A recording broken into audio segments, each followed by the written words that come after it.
Donald Trump has been insisting, as we're going to cover in a different segment, that he just may be one of the greatest speakers in history. And so I want to put that to the test using the very same rally where he made such a claim. And this is from his rally in Arizona, where at one point he attempts to read off of his teleprompter and botches it so badly that he just gives up on the rest of the section of that speech and doesn't read what he's supposed to. And then I want to show other moments from this same rally and then compare to Vice President Harris's delivery of her speech this same day. So first, here's the moment that I was referring to while you're watching. Please do click that subscribe button. We're sprinting towards 1 million subscribers, and hoping you can help us get us there. Thank you, Tanya. Oh, beautiful. You look great. Thank you, darling. Also, we have many Azerbaijans in our room. We have some incredible people in our room. We have so many that we just can't. But we have some people in our room that I'm not going to mention because, and they fully understand why, because I don't have time. But Robert O'Brien, I'm mentioning because he's the one that got the 300 plus people. So Robert O'Brien, please stand up. It's painful. It's painful. This, according to Trump, or I should say, according to Trump, according to other people, he says that a lot of people are saying he might be just an incredible speaker. That's what this is. The GOAT of speeches saying Azerbaijans are in the room. According to some people who were in the crowd, the speculation is even to say Assyrians. But then he sees, I guess, the rest of the list and goes, I'm not attempting that. Watch one more time, then we'll move on. Thank you, Tanya. Oh, beautiful. You look great. Thank you, darling. Also, we have many Azerbaijans in our room. We have some incredible people in our room. We have so many that we just can't.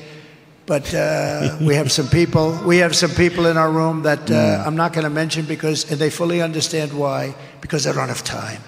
But Robert O'Brien, I'm mentioning because he's the one that got the 300 plus people. So Robert O'Brien, please. So the Azerbaijans don't get any more time because I don't have time. But Robert O'Brien, I can say that one, Robbie. And at other points, he really struggled. So there you can see he just bailed on that part. At other times, he persists and tries to get the word that he's attempting to say. Do you know Biden never took it off? Because if he ever did, it's so much money. But also, if he ever did, our country would be just overrun. And then whatever he was saying here. Deserve. That includes you guys, okay? That includes. Does that include us? Yeah. You're top of the list. Zin. And then one more confusing moment, and I'll show you how this connects to something that Vice President Harris said at her rally. To expedite removal of Tren de Aragua. I have good luck with that name. Some people can't do it. They said, sir, why don't we just, they say TDR. I say, no, that doesn't sound too good. That sounds like a drugstore. I don't want to do that, of course. Nowadays, if you look at our drugstores, they do pretty good there. Do you see the drugstores? You can't get anything in certain places. You can't, most places. They have to put up glass in front because everything's taken. They walk out, they just take it. So this, according to Trump, remember, is the weave. It's the masterful way that he makes points incoherently such that intelligent people know what he's saying. They get what he's weaving together there. Before playing more moments from this Arizona rally, in North Carolina, Kamala Harris made a very valid point that sort of relates to those moments and others. And he's not, but here's the thing, North Carolina, and he's not being transparent with the voters. He's not being transparent. So check this out. He refuses to release his medical records. I've done it. Every presidential camp, every other presidential candidate in modern era has done it.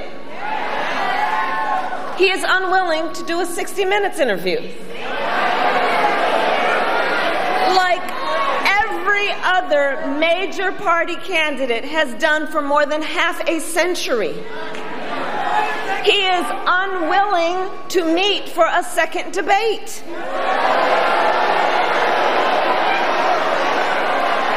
And here's the thing. It makes you wonder. Why does his staff want him to hide away? One must question, are they afraid that people will see that he is too weak and unstable to lead America? Is that what's going on? So folks, for these reasons and so many more, it is time to turn the page. It's a brutal line of argumentation there, and one that I think is resonating with a lot that people should be concerned with. Why is Trump bailing from not public appearances, because he's doing a lot of those, but ones where he could be challenged? There was so much criticism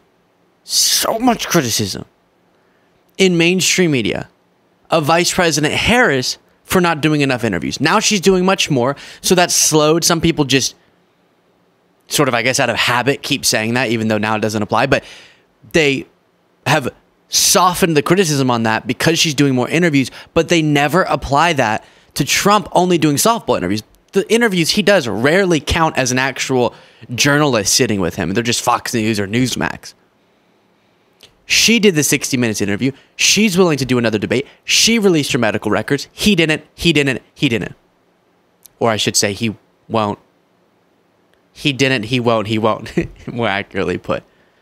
And I'm really happy that she's in the aggressive terms that are justified calling that out.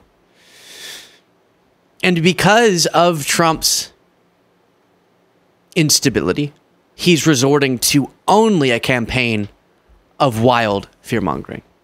So I will rescue Arizona and every town across America that has been invaded and conquered. They've been conquered. They're conquering the towns. They're conquering. Just talking about something that, while at different rates, sure, has happened as long as we have documented such a thing, which is undocumented immigration. And that justifies for him saying that towns and sometimes he says villages. Did he say it there? No, but sometimes he says villages are being conquered in America, talking about undocumented immigration. No solutions, no level-headed conversations, but a whole heck of a lot of fear-mongering. And then he dated himself by saying this. I watched that debate. It's, the TiVo or its equivalent. I give it the greatest invention in history, TiVo or its equivalent. I watched the greatest invention, TiVo. How'd they figure out that TiVo technology, huh? Then he projects hard. He goes on these shows and they're softball after softball and ends up in a scandal every time she opens her mouth. We had 4 years of that. And, in his case, he developed. She was born that way. And we will be talking about, in the other segment I referenced at the top of the show, Trump challenging Vice President Harris to a cognitive test, which I say she'll do it if you'll do a real one, not the one where you have to say it's a lion, it's a giraffe, a real one. She'd be happy to, as long as you'll take the same one, Donald. Let's see who does better. Then, jumping back to the Harris rally, she brought up something very consequential. There, Trump acts like Kamala Harris has one scandal after another when she doesn't. But you know who does have one scandal after another? Like his former chairman of the Joint Chiefs of Staff saying that he's mentally declining, one of the most dangerous people in the world, General Mark Milley's words, not mine, and that he's a fascist to the core, General Mark Milley's words. Never again.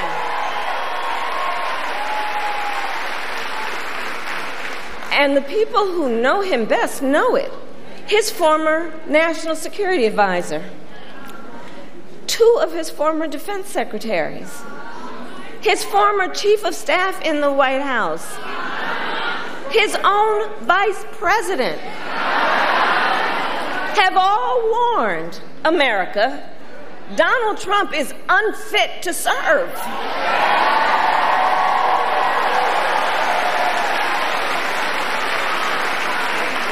Or just listen most recently to what we heard General Milley said. General Milley, former chairman of the Joint Chiefs under Donald Trump, it was just reported he said, quote, "No one has ever been as dangerous to this country," in referring to Donald Trump.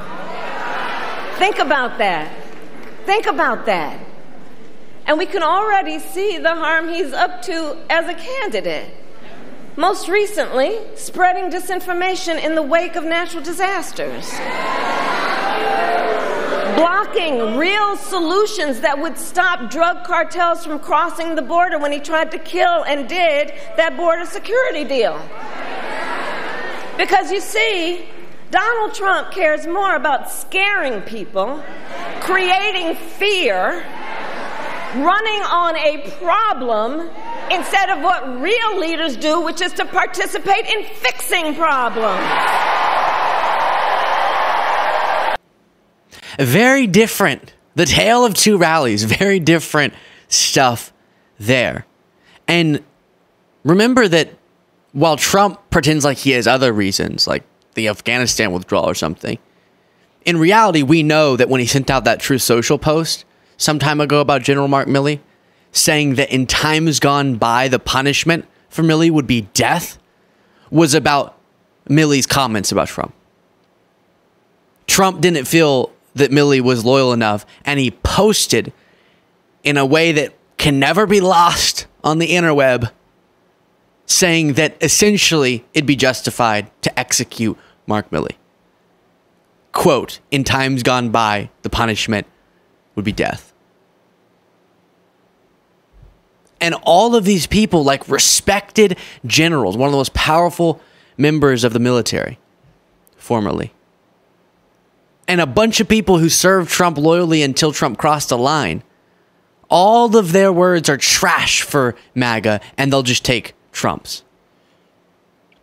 Then Trump continues on his obsession with genetics and how that leads to good or bad people. He's the longest serving professor in the history of MIT, like 40 years or 41 years. Can you imagine? So this is good. Does anybody believe in genes? Do you guys believe in genetics? These guys have good genetics too. By the way, does anyone believe in genetics? What? Yeah, but what about genetics? For safety, and that's all we want you for. We don't want you for anything else. We don't want you for anything else. But for those... So this is particularly interesting, I should say, because Trump recently said in an interview that, and this is me quickly summarizing what we already covered in detail, but in referring to undocumented immigrants who have murdered people, Trump says there's genetics, that's a sort of murder gene, and we have bad genes in our country because of people with murder genes. Then you have Kamala Harris saying this. We are really excited to see each other. I couldn't be more excited to see everybody here, but I'm going to tell you, it's going to be a tight race until the very end. And we are running as the underdog, so we have some hard work ahead of us, but we like hard work. Hard work is good work. And with your help in 23 days, we will win. We will win. We will win. It is very close. In the polls, it is way more narrow than it was in 2016. and in 2020. And it's all going to come down to turnout. It's all going to come down to election day, of course, and early voting and all that. But stunning stuff, especially when she talks about the underdog. There's a lot to be considered, like The Hill reporting on this. It was a sad sight for Americans watching at home as they were introduced to the radicalized, conspiracy theory obsessed Musk, whom ex-users have known for years. Now he's unleashing his $264 billion fortune in a last-ditch effort to influence the 2024 presidential election. Musk may be happy to play Trump's clown on TV, but his latest schemes are nothing to laugh about. He drew headlines on Monday after announcing that his political action committee, the America PAC, would offer swing state residents $47 payments for every voter they referred. Musk's stated goal was to encourage those voters to sign a petition supporting the First Amendment and gun rights. In reality, it's one of the largest paid efforts in history to collect personal information and voter data. So people sign this petition, they put in their information, they get paid by Elon Musk, and then the Trump campaign has the perfect database of people to target for voter outreach and voter turnout efforts. And the fact that Elon Musk, one of the wealthiest people in the world, is choosing to leverage his wealth and the X platform to help Trump should terrify us. We'll see how it turns out on election day. Let me know what you thought in the comments. Support the show by clicking that join button below.